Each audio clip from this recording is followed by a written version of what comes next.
It's lovely to see you all here. As I said, it's a very grey and miserable Monday morning where I am in the UK, so it's nice to see some familiar and smiley faces. For those of you that haven't met me, and as I said, I do know some of you on the call, but my name's Emma Parry. I'm a Professor of Human Resource Management at Cranfield, and also the head of the Changing World of Work group. We've been putting on these webinars since September on a monthly basis, and it's great to see some of you I know that have come along to several, which is lovely for us. Really, we do these webinars to try and share the work that we're doing and the work that some of our colleagues are doing around the changing world of work and the future of work and what we might expect generally in the future. Just a couple of things to say. As you will have noticed, we are recording this webinar. This is just so that we can share this on YouTube and via our website for those people that haven't been able to make it. So hopefully you don't have any objections to that. And secondly, to say, if any of you are active in the world of Twitter, please use the hashtag Changing World of Work if you're talking about this webinar. We do like to try to get some conversation going around the work that we're doing and the webinars. So that would be great.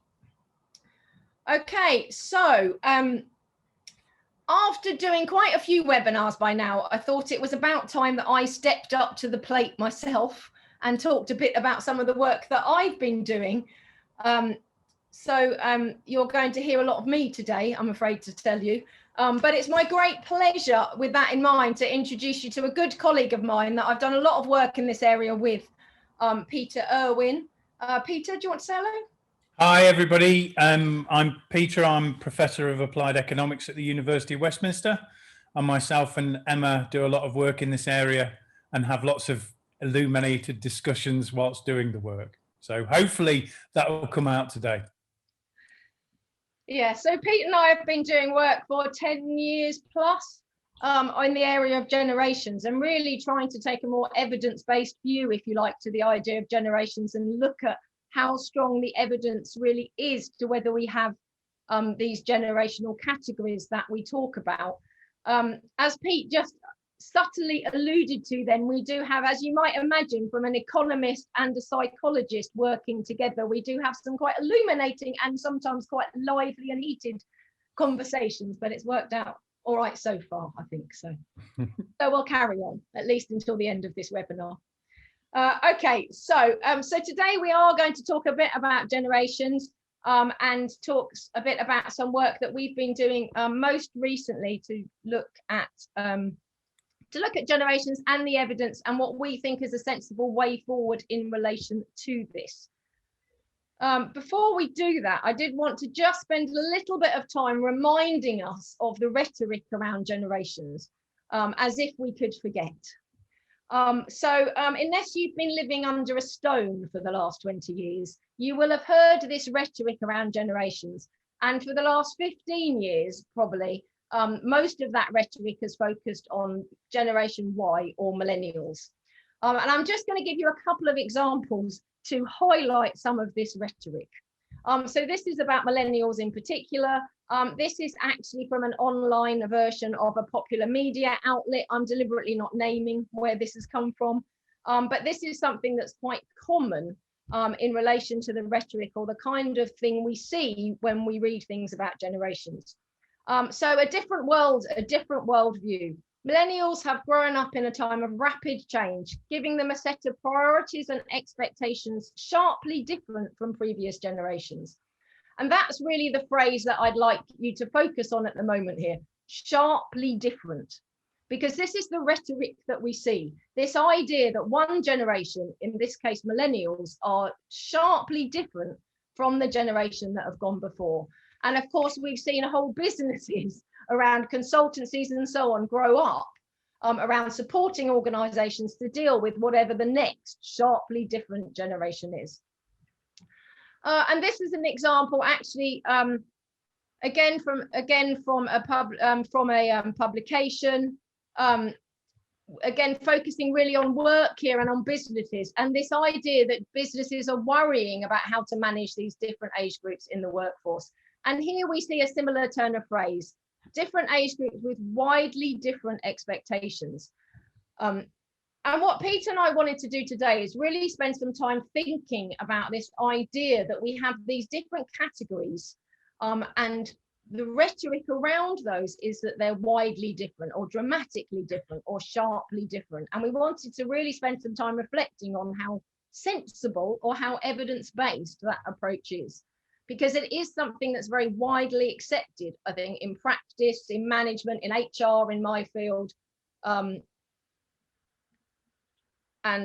so on. So I'm putting this up not as a way to teach you about generations, but really just as a reminder of the kind of thing that's out there. So these are probably the 4 generations that are still most commonly talked about: veterans, baby boomers, Generation X, and Generation Y, or millennials. In recent years, we have started to see some chat about Generation Z, or the Alpha generation. But we're still much less about that, because actually they're only just entering the workforce at this point. And this table is really a combination of some of the rhetoric, if you like, or some of the stuff that's out there about what the characteristics are.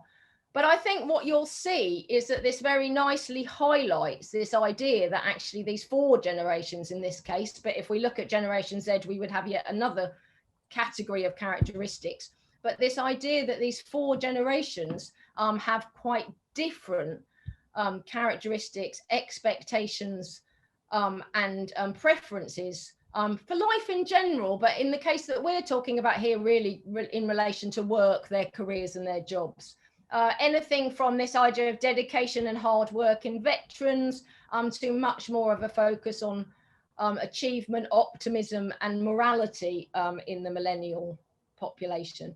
And these are the kind of things that we've seen consultancy offerings grow up around, and we've seen organizations over and over again design their policies and practices based on this kind of idea. So we're going to spend some time today really thinking about this and thinking about the evidence for this, and perhaps a way forward that's a bit more appropriate, if you like. But first of all, we do have some questions for you. So at this point, I'm going to try and do the first of a nifty sharing exchange in this webinar, and pass on to Graham, who is going to ask you to join us and answer some questions in a poll. Thanks, Emma. Yep, we're going to try and give this a go. So we're going to use Menti. Hopefully a number of you will have used Menti before, but we've got some questions, 3 questions in this first set that we'd like to ask you. So if you've got a device available to you, your phone or a tablet, or you can use the browser, another browser, that's absolutely fine. If you go to menti.com, you'll be asked to put a code in. The code is 50806533. So that's menti.com, and then use the code 50806533. So we've got the first few coming in now, which is great. I'll hand over to the expert so they can talk you through the answers as they're coming in. Okay, we've got it's like yeah, that's not Eurovision, but we'll definitely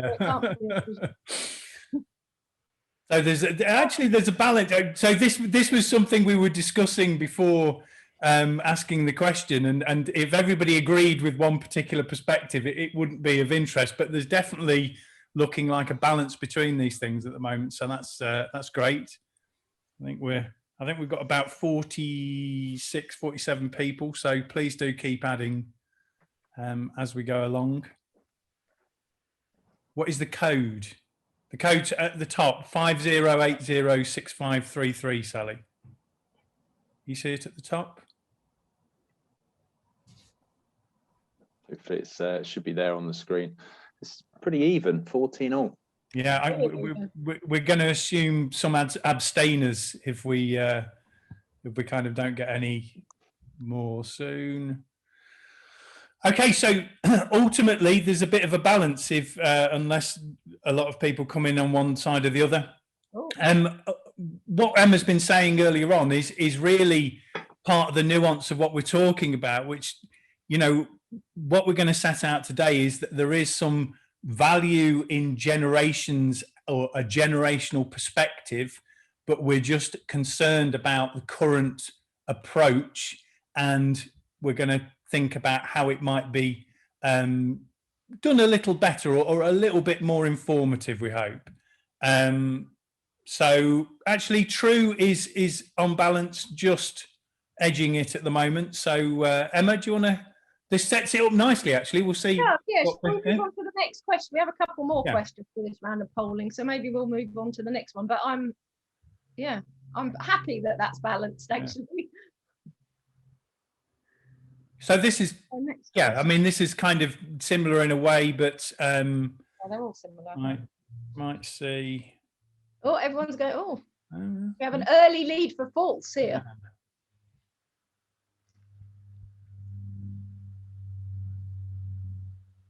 Okay, that's okay. Unless that's interesting.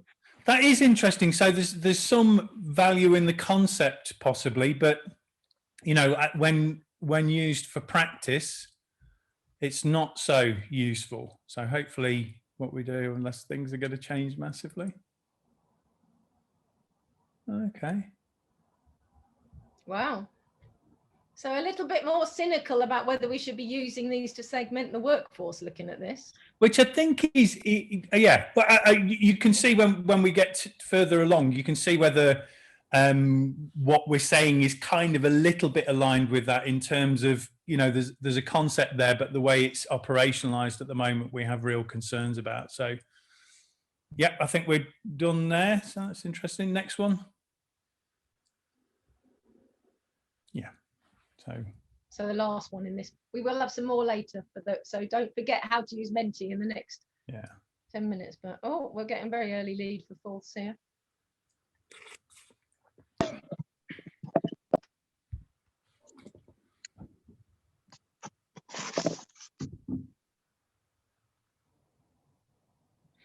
So again, possibly a useful concept in some respects, but once again, you know, real concerns.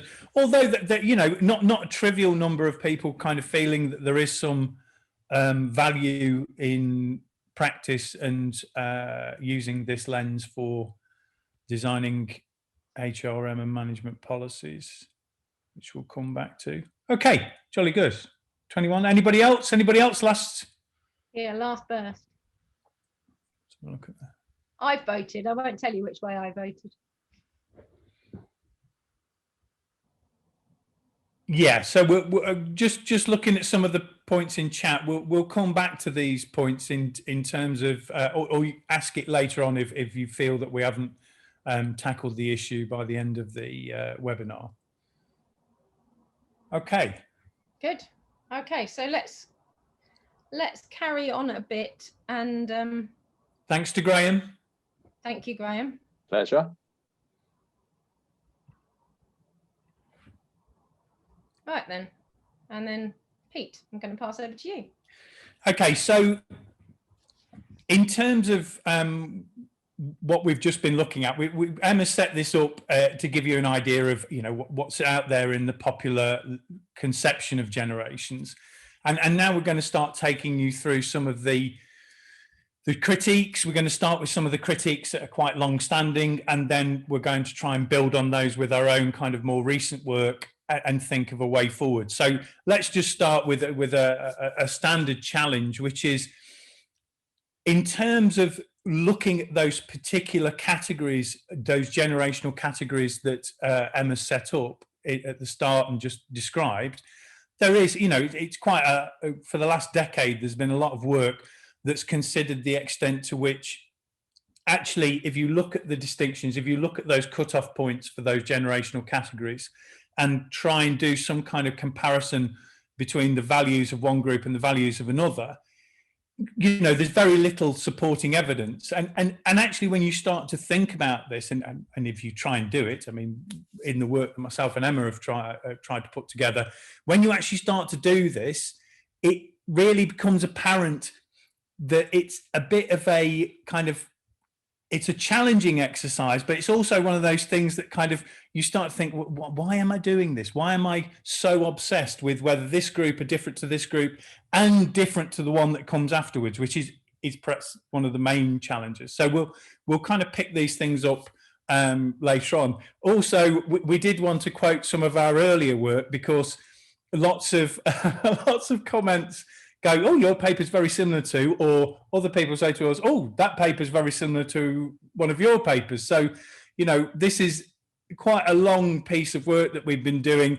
And originally, I think we were, because the conceptualization of generations was as is, sorry, it just started raining heavily here to underline how miserable the day is.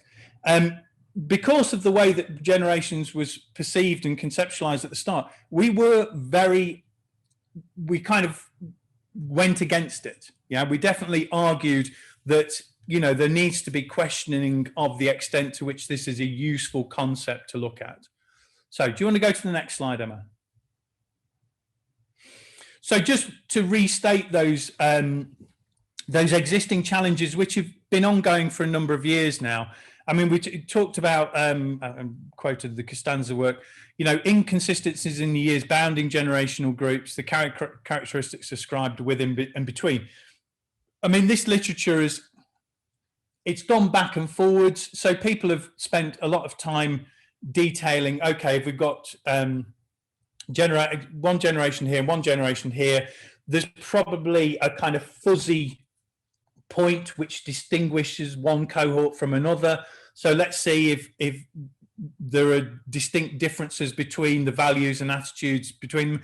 And ultimately, as I say, once you start to do this, it becomes apparent it's a slightly artificial process, yeah, in terms of trying to distinguish these things. And I'm going to give an example in a couple of slides of how a more flexible approach can give you a richer picture of what's happening in the context of generations. Ultimately, a lot of the original research and the research that's ongoing is based on cross-sectional designs, which don't really identify generational difference. Now, there's a nuance to what we're saying here. Somewhere in, if you essentially ask a group of people at a point in time, and each one is a different age, then generational difference will be somewhere in there. If you ask those aged 20 to 40 and compare the responses to those aged 40 plus, say, somewhere in that difference will be a generational / cohort difference. You know, the older group will have taken some things from when they were younger and they still have those attitudes and values. But ultimately, at that point in time, you can't distinguish whether that's generational or whether it's just about age or kind of life stage. And so in that sense, and we're going to, as I say, we're going to come back to this. This has been a long-standing challenge that cross-sectional studies just do not identify distinctly generational differences. There's age there, there's life stage, there's generations all mixed up. So, and that kind of final point is very much from a technical literature. So there's a discussion in the technical literature in psychology, economics, HRM, and so on, about the potential for distinguishing age, period, and cohort effects. Rain continues. So in terms of at a point in time, you could, if we asked everybody of different age groups at this point in time, there would be a massive COVID impact, yeah, which could actually make the differences less. It could make the differences more, but that period effect, the fact that you've asked at a particular point in time, there will be something driving difference or reducing difference there. In addition, those age or lifestyle, life stage effects will be there as well, because people obviously change their values and attitudes as they age, and there might be a cohort effect there. So cross-sectional studies, it's all mixed up in there.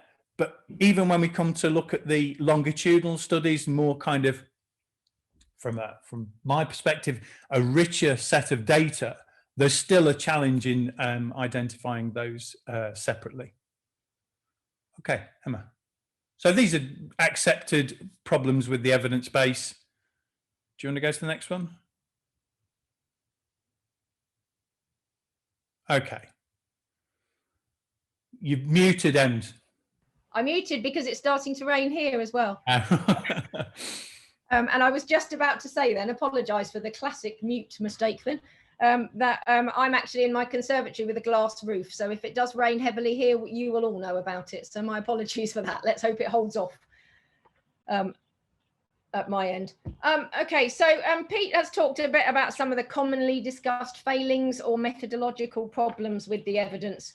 But what we really wanted to do today is, rather than focus just on those, and other people, including and ourselves, have talked about those a lot over the last few years, is really to discuss two of the more fundamental failings or challenges, if you like, with the way that we conceptualize and operationalize generations.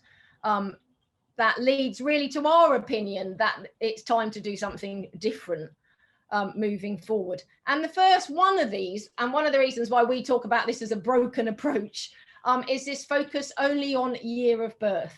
And in order to understand this, I just want to think a little bit about what we're talking about when we talk about generations.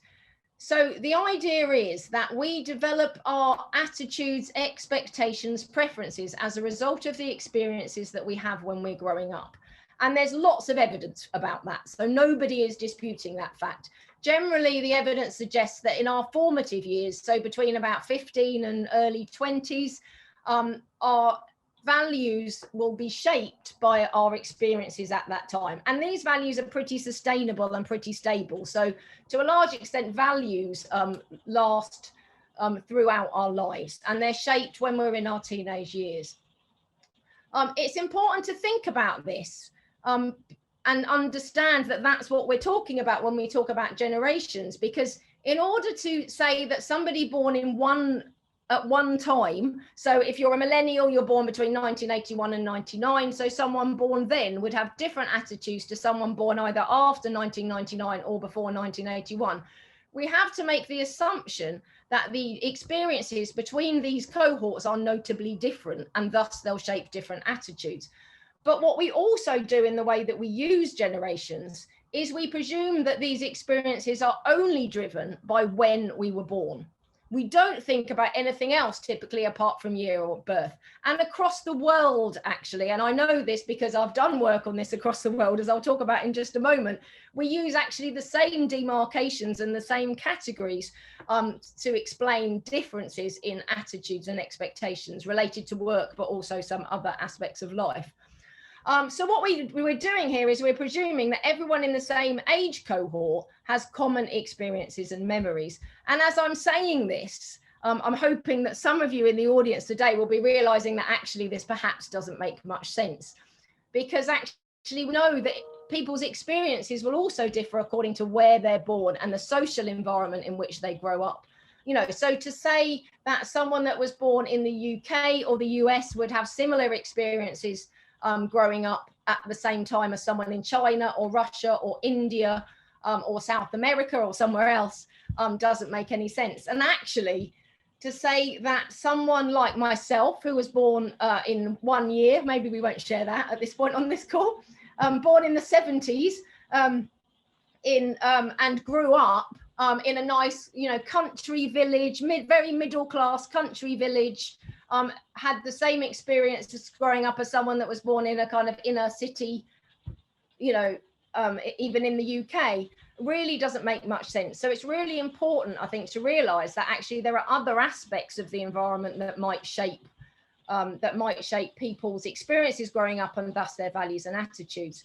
It's also important to realize that regardless of whether you have the same experiences or not, the way that people experience the context that they grow up in differs because of their individual differences. So men and women will have different experience, will experience things differently. People from different social classes with different family environments in different ethnic groups will experience even very similar contexts differently. And that will have an impact on that experience to them and the attitudes, values and expectations that are shaped moving forward. And it's really important, I think, to realize this, because what we do at the moment is we take these very simplistic categories based only on year of birth, and we suggest that most people within those categories are the same. And actually the evidence suggests that there's more difference within categories than between, as some of you will know. Just to illustrate that, after my little rant for 5 minutes, then I'm just going to show some work that I did a few years ago with a colleague, Hilla Perret. Some of you will have seen me talk about this before, which really looked at, just looked at country that people grew up in, and looked at differences in attitudes and generational differences in those countries. So what we did, and I am going to show some results from that, is that we used data from social media. So we used the technique called social media data mining that some of you might be familiar with, where basically we used algorithms to draw data from social media that related to what people thought about work. So this was very much about work attitudes and values related to work. And by doing that, we were able to create a picture of what was important to people in relation to work using their social media posts. And then what we could also do, this is using Twitter data, is that we've also limited that to people that put their age on Twitter so that we can also look at whether these differed by age. And we did this across 4 countries, but just to illustrate this, I'm just going to show you 2 as an illustration. So this is the USA, okay? And I've chosen to show you the USA because the USA is generally where most of the stuff we see about generations came from, and the kind of characteristics that I showed in the earlier slide for generations are generally based on research or ideas that have come out of the United States. So if we look at this, what this shows is in people that are aged at the time roughly between 20 and 40, so people that are in either Generation X or Millennial generation, if you want to use that terminology, the things that they thought was important about work. And these are the things that they talked about. So I've put this in a word cloud to try and make it easier to see. So obviously the things that are bigger and more prominent on the word cloud are the things that people talked about more often. So you can see advancement is the big, and team are the biggest ones there. What's interesting when we look at this is that we do see some changes, or we do see some changes in what people found important according to when they were born. Okay, so according to their age. And if you force this data into clusters, and I say force notably, and you'll realize why I've said that a bit later on in our presentation, you will see that actually you can see quite a clear change over time. So you've got a younger group that are above the line, you can see through this, that basically coincide to people that are of millennial age. And this is a bit of an artificial line because obviously we're forcing people into categories based on, you know, whether they were born before or after 1 year. But above the line is basically people that are in the millennial group, and below the line are people that are in Generation X. So we can see some differences in the USA as people, you know, in people that are older. So people that are in the kind of 30 to 40 age group to people that are in the 20 to 30 age group here. And I think the kind of characteristics you see there are very similar to the things we see in the popular media about millennials and Generation X. However, if we look at India, which is the other country I've shown you today, we see a very, very different picture. Okay, this is in similar numbers of people. So it's not because we looked at fewer people. This is, you know, hundreds of thousands of posts on social media. And there's 2 things that are important here. So there are some similarities. We're seeing people talk about benefits. We're seeing them want independence, etc., etc. But basically in India, we see that fairness and society come out as the most important things. So a very different picture in terms of values. And of course, for those of you that know anything about the work on work values and national culture, you'll know that this isn't surprising because we know that there are differences between countries.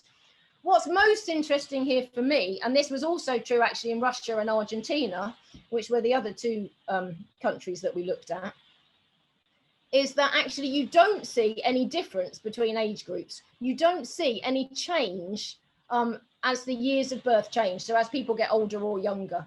And actually this was pretty consistent by age through the whole of the group. And I think this is quite a nice illustration that actually you can't make the assumption that we have generational categories at all, or that certainly that we have the same generational categories with the same values, attitudes and expectations of work in 2 very different locations, because I think this shows quite categorically that you don't, which is why I wanted to share it to you. And so I'm going to pass back to Pete because it just started raining really heavily here.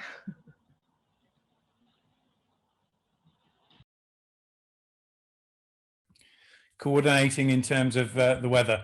So just to kind of pick up, I'm going to give a bit of an example now, but ultimately what myself and Emma are proposing is just a more flexible approach. So attitudes do change over time. So Emma's got some, you know, for the US, we can see some kind of distinction if we kind of force a particular demarcation in terms of cohorts. But in terms of the current categorical approach, it seems slightly arbitrary. There are long-term trends, there are changes through generational approaches, but in terms of demarcation, strict demarcations, saying this group are, and the key thing for me is this group are different to before and different to after. Yeah, so this kind of idea that it's kind of chunky, that you kind of go this generation, then this generation. What we're looking at is actually those generational groups or cohorts. There is a they kind of reflect continuing trends through time. So the idea that, you know, millennials are materially different to Gen X and Gen Z is arbitrary. And ultimately, when you start to try and generate this evidence, you realize that actually it's not justified and it's hard to pin down. And what you're doing is you're missing out a lot of very useful information. So in the paper that we'll cite at the end, we looked at some of the existing studies which are using very rich data. They're looking at trends over time. They're overcoming the problem of asking different age groups. They're actually asking, you know, 25-year-olds in 1980, then 1990, 2000, so on. And they do identify trends. There's a kind of, you know, if you reported that as a standard bit of information, you'd identify trends and you talk about those. But because of the dominant paradigm, they're forced to report in this Gen X is this, Gen Y is this, and so on and so forth. So ultimately, a lot of the research that's going on at the moment is doing the things that we kind of think would be useful, and we'll come back to this, but ultimately they're reporting in this kind of strict categorical framework because that is the dominant paradigm. So let's actually have a look at some data. Ooh, Emma, do you want to do the next slide? So, okay. So this might look a bit busy, but I think this is a really nice representation of a more flexible approach, but also the strength of a generational perspective. So ultimately, this is from the National Food Survey, and it's been running. It's a repeat cross-section. So just to kind of give you some idea of what's on this slide, if you look at the top left-hand corner, you've got in 1974, when 19-year-olds were asked, 0.000, none of them reported being vegetarian. Okay, so obviously this is kind of going away from values and attitudes. It's actually reporting what people do, but actually the reality is that people report being vegetarian and they're not. So actually it is about values and attitudes. So ultimately in 1974, we've got 19-year-olds reporting 0, and then the 20-year-olds in 1974, 0.06, so just under 1%, and so on and so forth. So each cell here represents an age group, the proportion of that age group who are vegetarian in a particular year. Okay, so let's just, and this is a repeated cross-section, as long as each one of those repeated cross-sections is representative, we can take this as a kind of, you know, representing cohorts or a version of a panel data set.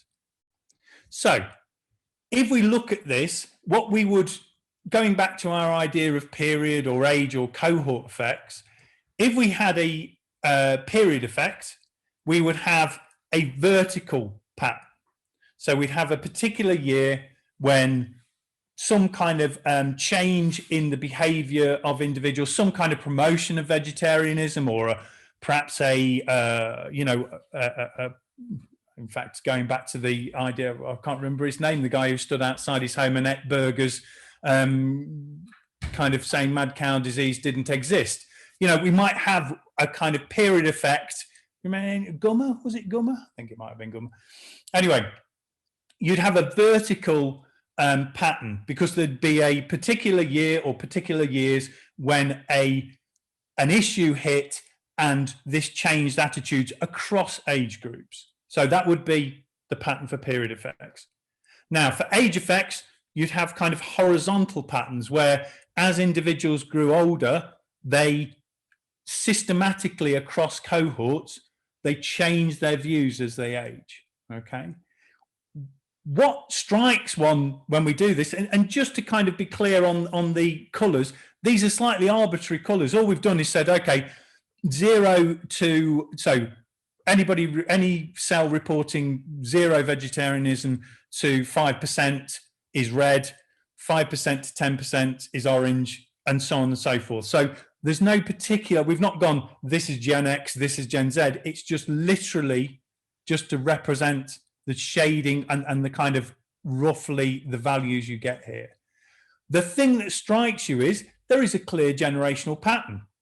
Yeah, it's not saying that there's a particular cutoff here or here, but if you look, there is a diagonal pattern. So individuals who are 19 in, let's say 1980 or 1979, as they age, and we see them in 1981 being 23, 24, and then 1982 being 24, 25, and so on and so forth, they are keeping a similar perspective on vegetarianism.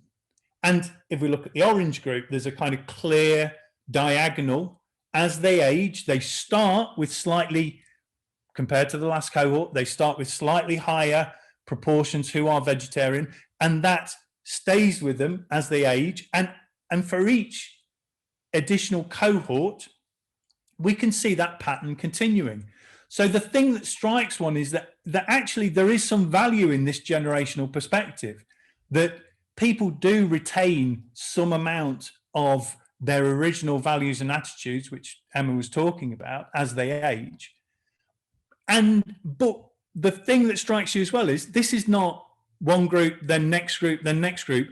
If you look at the values, they are generally going up from red to orange to slightly lighter orange to the green and darker green. Yeah, this is a kind of, it's a wave of generational change and cohort change. It's not distinct categories. This is a long-term trend increase in vegetarianism, which has a very clear generational pattern in it. Now, if we take that, that's a nice flexible way of looking at it. And there's clearly, I think, some value in that. Or this is the argument we're making, at least. So just to kind of finish this slide off, one thing that we can see is around 1991, a potential kind of period effect or age effect. And this kind of underlines how hard it is to distinguish these things. So in 1990-91, we've got a bit of an uptick in the younger age group going to the darker green. There seems to be a bit of a jump in terms of younger individuals suddenly being even more likely to be vegetarian, but also that elder age group towards that period. So for the oldest age group that we can observe, for those who are born later on in 1980, they start to have in their old age, around 1991, they kind of drift into that orange pattern.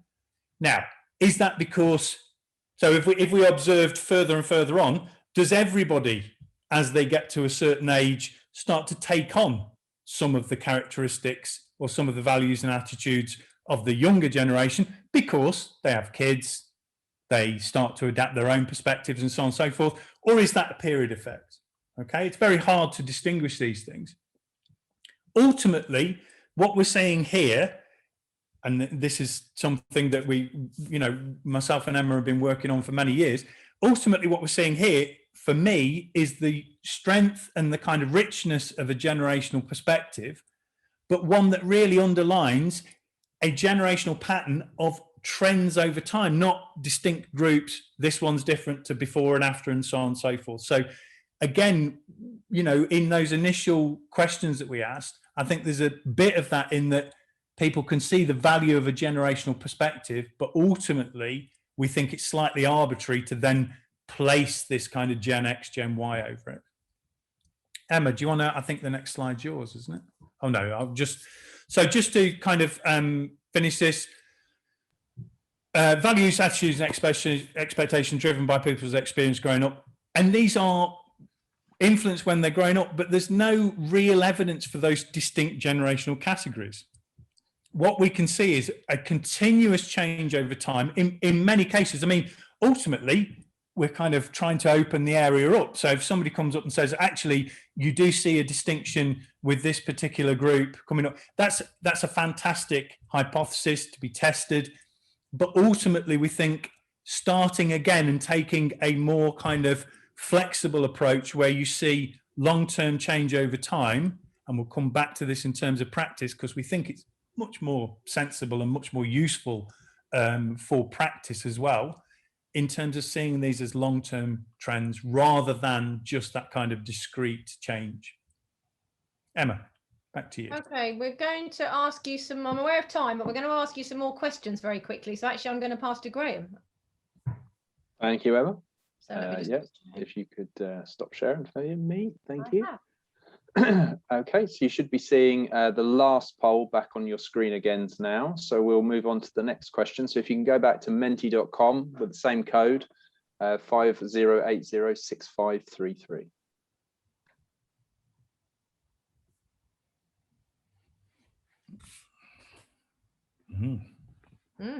Oh, wow, very defined reactions there.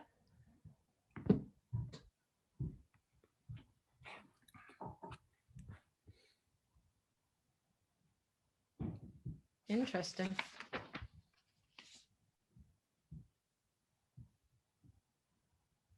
okay, so that's, yes, I mean, ultimately we make a case in the paper that there's a lot of this is avoiding discussion of age because of legislation, and actually it's not helping in that respect. Okay, I think we've got a clear winner. Yeah, clear winner there.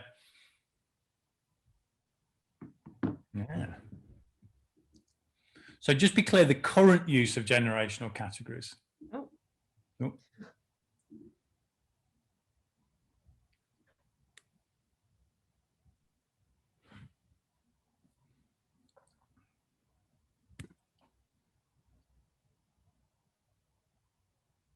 So just to pick up whilst people are answering that, I mean, one thing that Lynn McKay's kind of said is, you know, find the concepts, tendencies interesting, but wouldn't in any way see them as definitive. And I think, you know, that's part of what we're arguing here, is that there is an interesting, which distinguishes from other academics and practitioners arguing in this area, in that some have said, get rid of the perspective completely.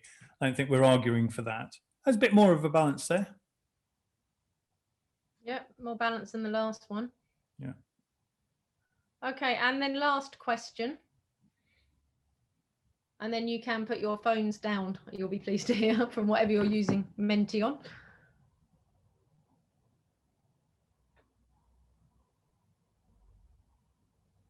Yeah. Okay. Yeah. So this is more of a kind of approach which is about inclusivity generally, rather than, you know, management of particular categories and so on. So there's we have a very clear winner there. Ultimately, though, easier said than done. You know, if we it's easy to say these things, but actually putting it into practice is tricky. Okay, shall we go back to thanks very much, Graham. Thanks, Graham. Right. Sorry, I was a bit slow off the uptake with the sharing then, wasn't I?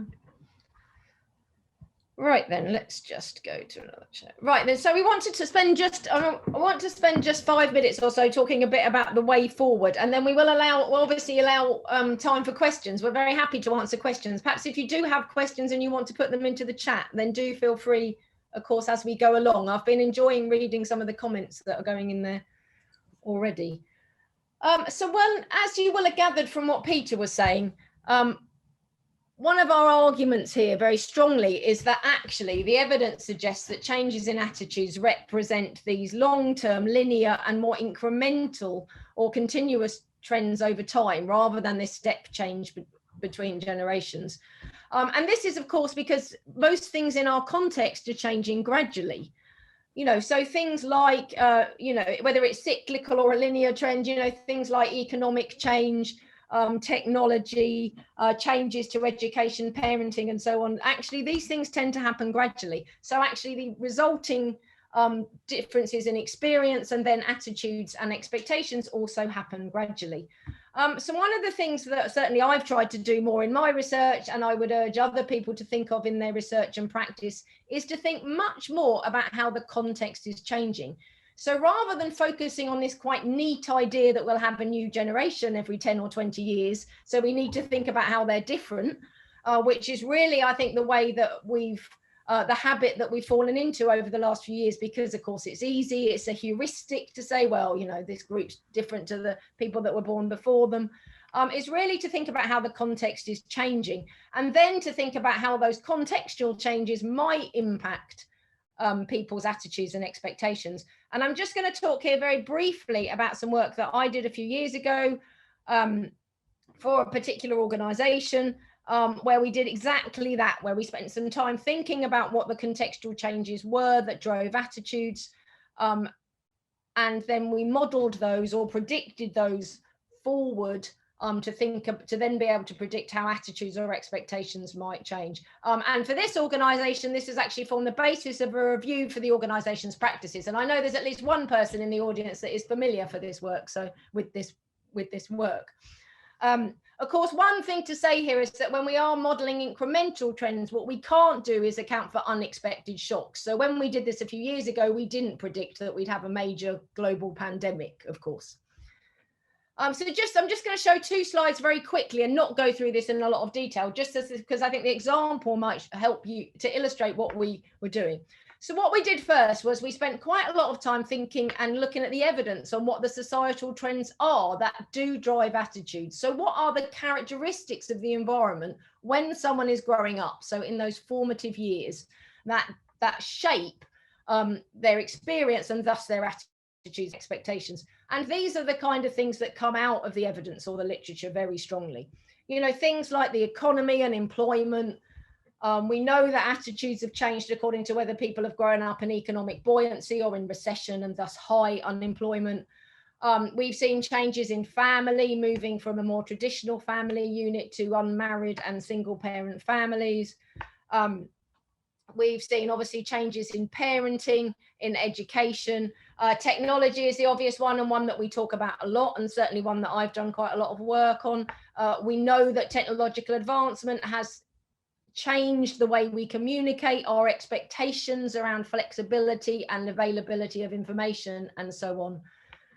And then things also like demographics and diversity, and politics, both in terms of politics with a big P, so who we see in government, but also in terms of kind of activism, if you like, and things like the civil rights movement, and more recently, things like Me Too and Black Lives Matters.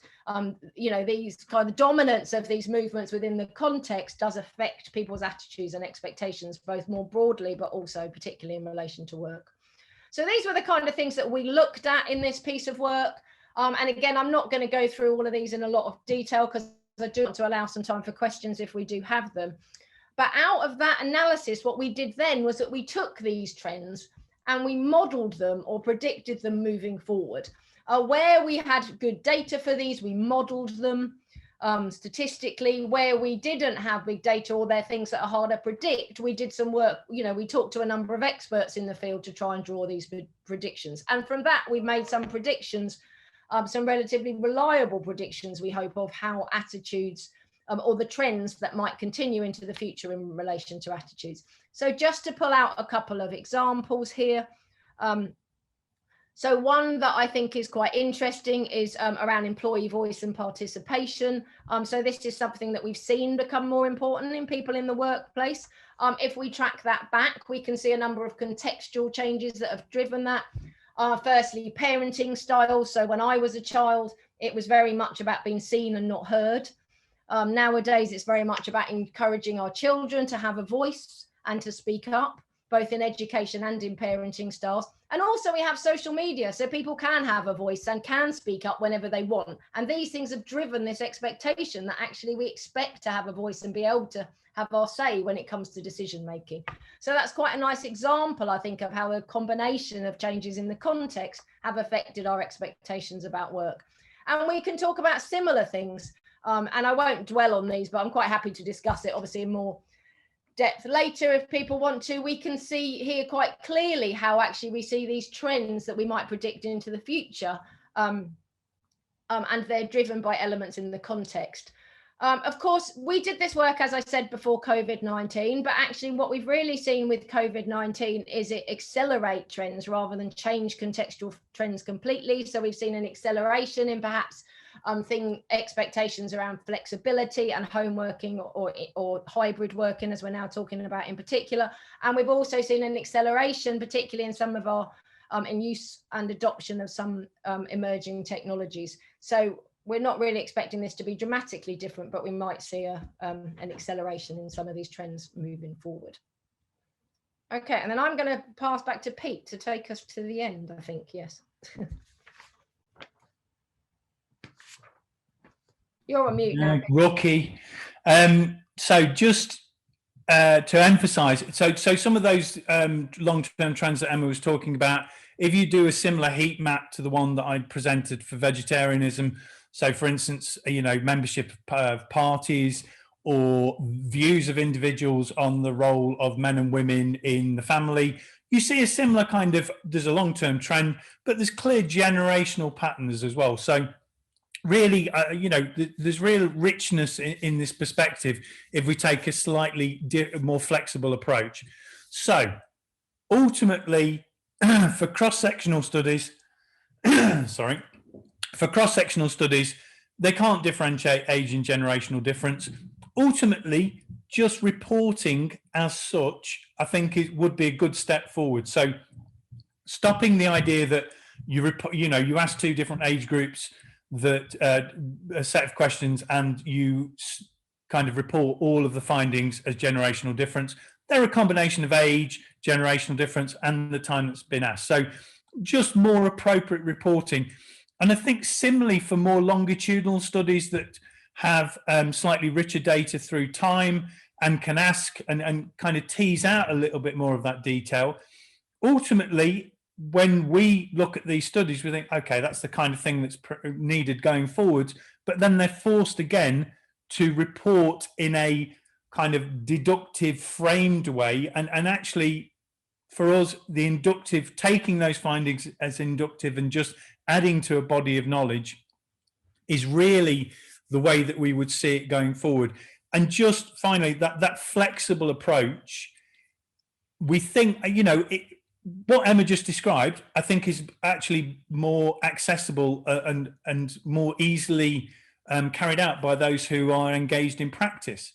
Just that discussion of long-term trends and thinking about the extent to which they will be perpetuated, rather than this, Gen X or this, Gen Y, this. It's not really an accessible approach. So in terms of research, we think there's a clear way forward. Emma, last one. So again, some of the comments have already teased out this first one, which is that there is an interesting generational perspective, but kind of attributing specific characteristics to this group as opposed to this group as opposed to that group, really it's not justified. And also it really is a concern about stereotyping and the extent to which one is discriminating. In terms of being more flexible and pragmatic, as I said, easier said than done, but ultimately for myself, understanding differences through time. We've just done some very interesting stuff on reverse mentoring with a diversity and inclusion perspective. The reverse mentoring, was very much about ethnicity, but clearly age and generation came out in terms of a more senior white male who is very senior in the talking to somebody who is black, who is much younger, and has a different perspective. It's not just about ethnicity and age, it's about a different generational perspective, and sharing those is really quite, you know, people very they celebrate those opportunities to get those different perspectives. So I think that more flexible, we often call it, you know, there's lots of different ways of calling, but intersectional kind of approaches. And then finally, you know, these can inform or better inform more flexible approaches to inclusion, rather than just saying this group do this and this group do this. So slightly rushed because we do want to take some questions. So just looking at chat, I mean, yeah, Anamika, good point about global firms where you're drawing in people from lots of different perspectives. I mean, generational perspective in the current context just doesn't seem to make any sense if you've got individuals across social backgrounds, across countries, and so on and so forth. So yeah, a more flexible approach would be, we think, more appropriate. Emma, do you want to add anything, or shall we? No, I mean, we've got a couple of minutes for questions. As is always, Pete and I get into what we're saying and take longer than intended, so my apologies for that. You can see some blatant self-promotion on the last slide here. This is the paper, the most recent paper that literally has just been published in Human Resource Management Journal. It is open access, so if anybody is interested in that, please do get in touch and I can let you have the link, but that does talk about some of these things in more detail. But also take any questions at this point, if anybody has any questions or comments. So Minjay, so the kind of institutional factors, yeah, I mean, institutional factors across, I mean, that for me would be reflected across countries in terms of institutions being different across countries. But I mean, there are obviously work a lot with government and policymakers, so I wouldn't like to suggest that institutional factors don't change very much within each country, but I think they don't. We try and change policy, but institutions and the nature of institutional impacts, I think through time, it's harder to see significant change. So I think this speaks to what we're talking about, which is, now, if you look at the education system, it's definitely changed over many years. That, you know, go back 20, 30 years, there's definitely a different perspective. But it's taken a very long time. I don't think one could particularly look at a policy which totally changed the nature of the institutional impact. Again, is these long-term trends, trying to pin schools down to performance tables, for instance, is something over decades. So yeah, institutional factors would be interesting in that respect. I think one of the things I would say, Minjay, and good to see you, Minjay. Minjay was one of my doctoral students a few years ago, so lovely to see you. I mean, one of the things we did find in the work that I mentioned briefly is certainly that some of the changes in education and more broadly, so this push towards professionalizing in industries and actually having more qualifications for everything, and also the push to keep people in higher education for longer. We are beginning to see some effects on attitudes as a result of that in relation to expectations, you know, so more emphasis put on qualifications, for example, and expectations around qualifications from the workplace. And it'd be interesting to see if we do see some in the UK in particular around, obviously, the emphasis on apprenticeships and higher level apprenticeships. Sorry, and Amika, if you could help me consider why on some big notes I'm finding a significant difference with very significant ETA. I'm not quite sure what you mean by that in terms of.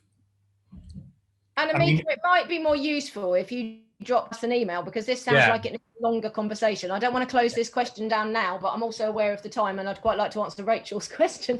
So, and Amika, our email addresses are on the screen. So do you want to literally drop Peter and I an email and we can try and, because I think it would be helpful to know a little bit more about the differences that you're finding and the vignettes that you're using, because I noticed you mentioned those earlier on, and it sounds like a really interesting study. I mean, it could be that they could be age differences, of course. I'm not sure of the data that you're looking at and whether you're using longitudinal data or, I mean, I guess not with vignettes, but let's have some maybe a longer conversation with that, I think would be great if you're willing to drop us an email.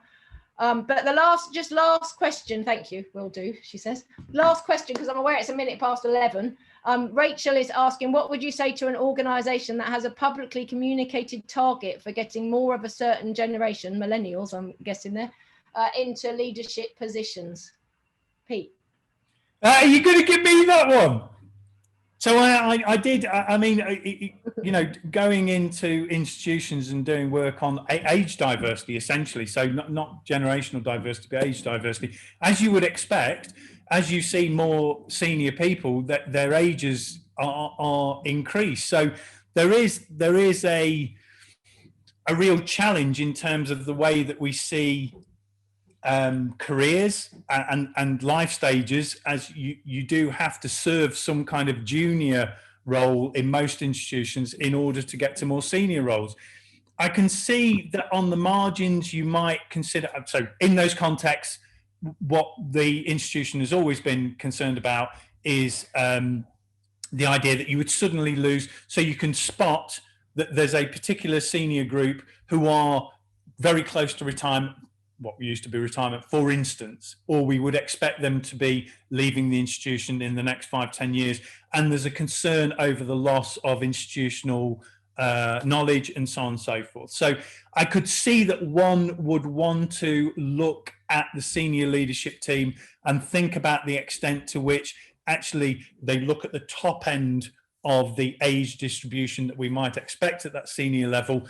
But I don't know about a specific target for Gen Y. I would perhaps want to do something about that, but I'm not sure about that. I think for me, it depends on why that target is there. I mean, is it because you feel that there's a problem within the organisation that actually this is a particular age group that aren't being, you know, that are not progressing through the ranks as you might expect? You know, in which case you might, the same way you would for women, I guess, if you felt that women weren't making it to leadership positions, you might be looking at what you can do to remove those barriers to these people. I mean, obviously, you know, I mean, the danger there is that, as Pete said, that you're basing, you know, is that you're drawing on stereotypical views of that group to do that, and that you're disadvantaging other groups or even that group as part of that process. So, I mean, I would want to look at in a bit more detail at what's behind that and how you're putting that into place, to be honest with you. Yeah, I mean, just to kind of finish off on that, I mean, one of the things we did in a couple of institutions is just look at that process of applicants shortlisted, invited to interview, and then success, and just look at the proportions of women at each stage, you know, different ethnic groups at each stage. You might want to also look at the age distribution at each stage. So just to make sure that your processes of appointment and promotion are not kind of disadvantage one particular group as they go through the process. And just to say, I'm aware of time, so we are going to close, but just Anna Mika has put on a comment about diversity quotas. I'm just going to direct you there to one of our previous webinars in the Changing World of Work group series, was from my colleague, Professor Sue Vinicum, and some colleagues of hers, on our female FTSE research. But they did talk about gender-based quotas in particular as part of that research and part of that webinar. So I would urge you to look for that webinar on our website if you are interested in the use of quotas in particular. Good plug. And you could look. I interviewed Vicky Price on Share Radio on her book Why Women Need Quotas. Yeah, so we can. Right, so now we'll stop promoting our other work. Yeah. My apologies. Let me just close this down because I'm aware that some people have had to leave already and we are 5 minutes over time. So my apologies for that. Thanks very much. Thank you very much. Thanks, Peter. Thank you, Graham, for your help with the polls and the technology as usual. And thank you to all of you for joining, for the questions, for taking part in the polls. You have our contact details, so please do get in touch if you want to, and join in the conversation either on Twitter or send us an email. And we hope to see you next month for our next webinar, which I will send the information around about that soon. Thanks very much. Have a great day and stay safe and healthy, of course.